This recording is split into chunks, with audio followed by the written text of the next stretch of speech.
Hello, welcome to Sue's Foods, and today I'm going to show you how to make this lovely mushroom and vegetable chili and some crispy little homemade tortilla chips to go with it.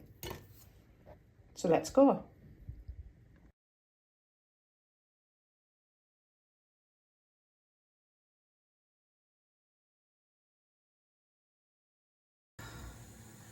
So for this recipe you're going to need mushrooms. You're going to need an oxo cube. This is a meat-free one. Kidney beans, some chili powder, tomato passata, tomato puree, and any other veg that you might like. I've got some carrots boiling here, just little diced bits of carrots, and I'm going to throw some frozen peas in as well. So the first thing I'm going to do is chop up my mushrooms, and I'm just going to cut them in half roughly, and I'm going to put them into my supermarket mini chopper. Now, when I call it a supermarket mini chopper, it's because you can get them in most supermarkets and they're not very expensive. And what happens is this makes the mushrooms come out in like a mince-like texture, so it cooks down like vegetarian mince. I'm just going to blast that a bit. And at this point, if you want to put some garlic in that, you can put some garlic in and chop it down as well. I'm just going to pull those big bits out for next time, for the next chop, and pop this into a bowl. So I'll cut up the rest of my mushrooms. And I'm just going to get a pan nice and warm, give it a spritz with some olive oil. And when that's warm, in you go with your mushrooms.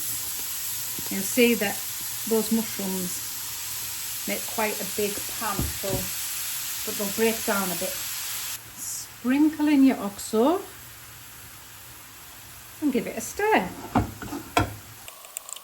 Just let that cook down a little bit. You can see they're starting to get really soft already, but it looks mince-like, so it's quite nice. At this point I'm going to chuck in my frozen peas so they have time to thaw and cook. Just give that a few minutes. I'm going to put in my kidney beans. That's a full tin because I quite like a kidney bean. And my carrots that are pre-cooked. At this point I'm going to add in my chili powder.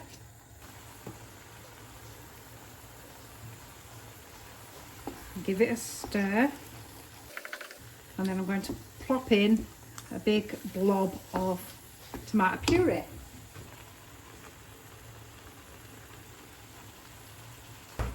And give that a stir. And now it's thickening up nicely. And we're just going to thin it out a little bit with some passata.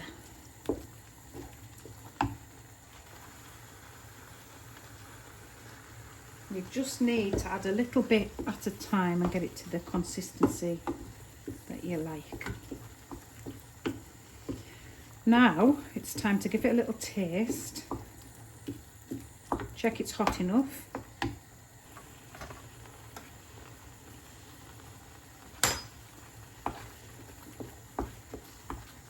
I think I might put a touch more chili powder in it.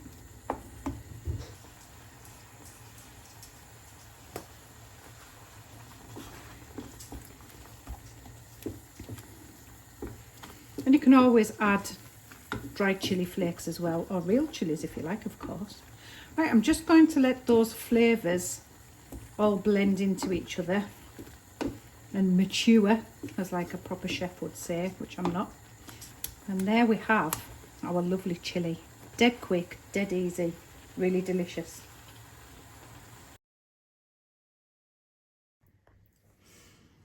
So what you'll need for these homemade tortilla chips is plain flour, Greek yogurt and salt, and a bowl.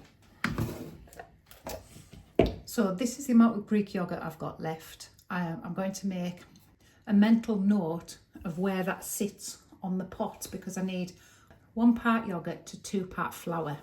So I'm going to spoon that in, or just tip it in.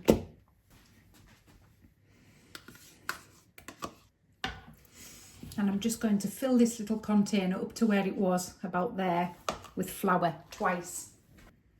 That's 1. That's 2. You can always add a little bit more if you feel you need it, if your mixture's too soft.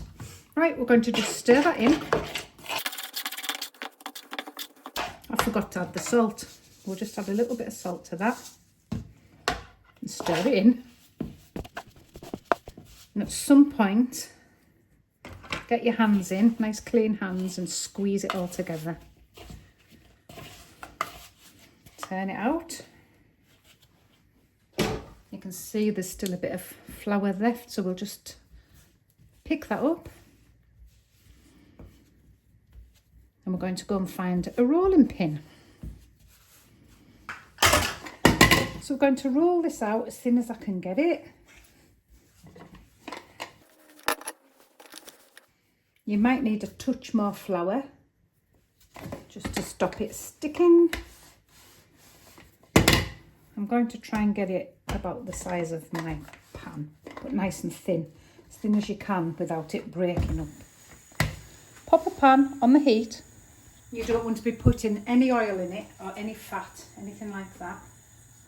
And when it's nice and hot, you're just going to plop your bread in it, like that. We're just going to leave it for a little while so it starts cooking. After a few minutes, have a look at it, see what it looks like. Not quite cooked enough, it's quite a thick one this, so I'm going to leave it a little bit longer. And when it's nice and brown underneath, I'm going to slide it out onto a plate. Just make sure it's flat because it curved up the sides of the pan. And then we're going to flick it back in, obviously the other way up. And get the underside cooked. Just make sure it's all down on that pan. Just keep checking it. Nearly there.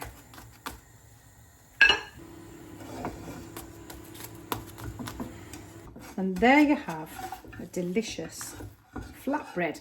Now, of course, you can eat it like that, or you can take it one step further, like I'm just about to do, and make tortilla chips. So, let's do that. The first thing I'm going to do is cut this up. I mean, they're supposed to be triangles, aren't they? But they'll be quite big triangles, so I might just cut it up into different shapes. So I'm just going to taste a little bit of this, just to give it a taste test before we go any further. It's very, very nice. Right, let's carry on. I'm going to chuck all these pieces into a bowl, a big bowl so you can toss them about.